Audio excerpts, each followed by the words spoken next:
po si Elmer G. Baroquillo, Officer in Charge of PSA Bulacan.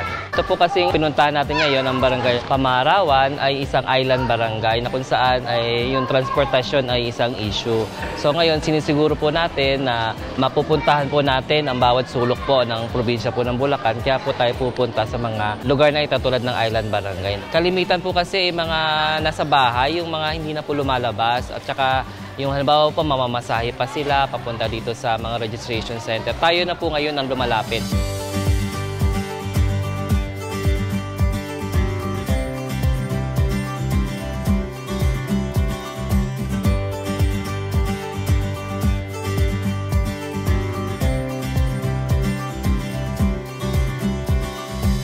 Ako po si Mary Ira A. Borlongan, isang guro dito sa Pamarawan High School.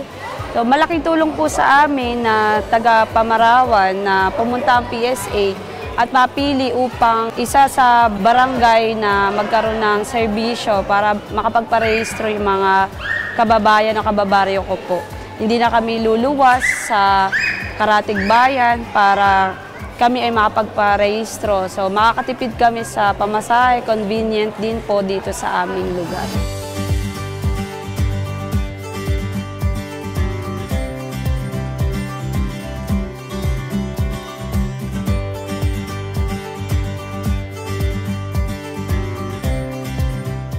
Ako po si Lisel Bicalanok, nakatira sa Isla Pamarawan. Malaking bagay po ang naitulong sa amin ng PSA. Katulad po namin dito, nagbabangka pa.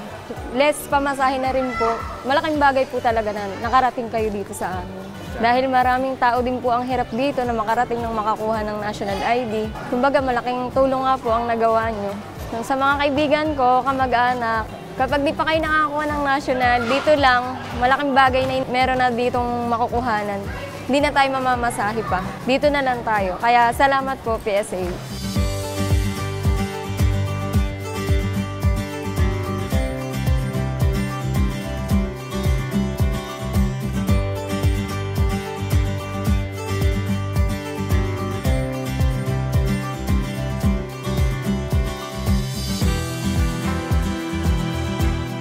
Ako po si Rizal Joy Sagala, focal person po ng Philippine Identification System dito po sa Bulacan. Dumadayo po kami dito sa malalayong lugar para po mairehistro namin yung mga taong wala pa pong access na makapunta po sa registration center. Bumababa po kami dito para po kami na po mismo yung maglapit ng serbisyo upang makapagparehistro sila dito sa National ID. Makakatulong po ang National ID sa mga taong nasa malalayong lugar upang magkaroon po sila ng primary identification. Tulad po sa 4Ps po, ma-identify din po nila kung sino-sino po yung mga karapat-dapat na tao na mabigyan po ng benepisyo. Para sa mga estudyante, mayroon din po kaming mga teams na nagpupunta sa mga paaralan upang magrehistro ng Step 2 National ID. Mahalaga po na magkaroon tayo ng National ID para magkaroon po tayo ng pambansang pagkakakilanlan.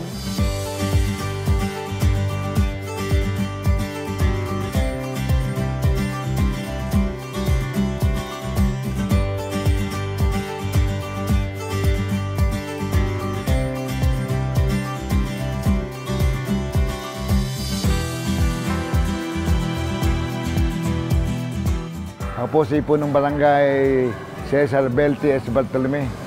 Kasalukuyang nanunuparang punong barangay ng Pamarawan.